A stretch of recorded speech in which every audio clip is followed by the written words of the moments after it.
আজকে আমি তেলাপিয়া মাছ আলু টমেটো দিয়ে একদম কষা ভুনা করব।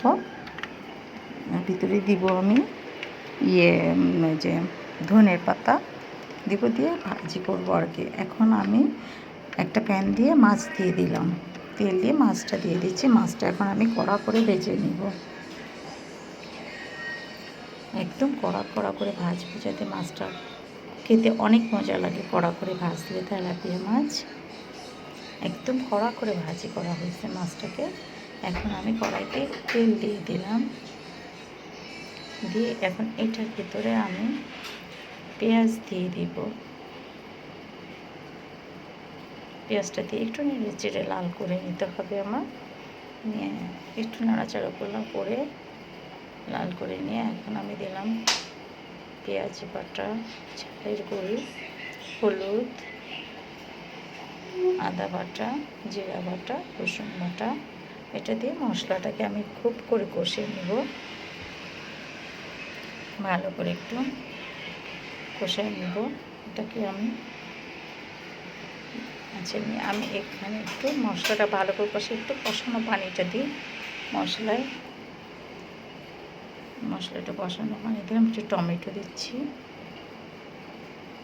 এবার আমি আলুটা দিয়ে টমেটো দিয়ে একটু নাড়াচাড়া করে নেব। ভালো করে নাড়াচাড়া করে নিলাম আমি।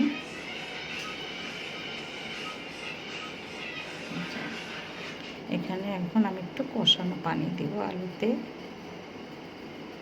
একটু কষানো পানিটা দিয়ে দিচ্ছি। দিয়ে ভালো করে কড়ার পাশটা ধুয়ে নিয়ে ঠিক করে আমি এখন ঢেকে দিলাম।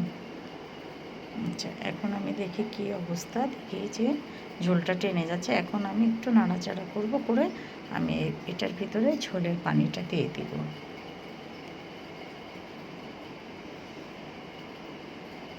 আচ্ছা, এটা দেওয়ার পরে এখন আমি মাছগুলি দিয়ে দেবো আর কি।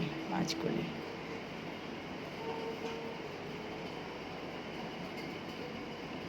সুন্দর করে সাজে গাজে দিচ্ছি আমি। দেখতে সুন্দর হলে খেতে সুন্দর হয়, তো মাঝে মাঝে সব কিছু উল্টাপাল্টাও হয়ে যেতে পারে। মাছগুলি দিয়ে আমি এবার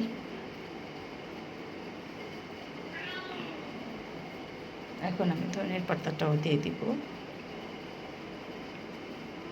আচ্ছা, পাতাটা দেওয়া হয়েছে, এখন আমি ঢাকনি দিয়ে ঢেকে দেবো মাছটাকে। দেখি কেমন হয়েছে।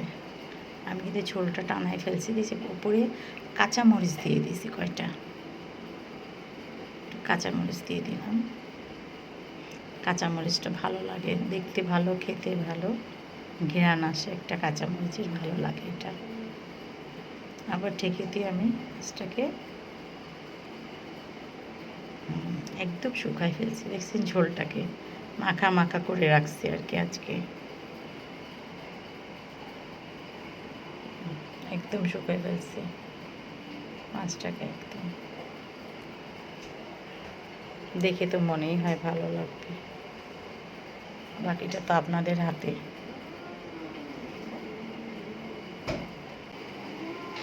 ঢেকে দিলাম।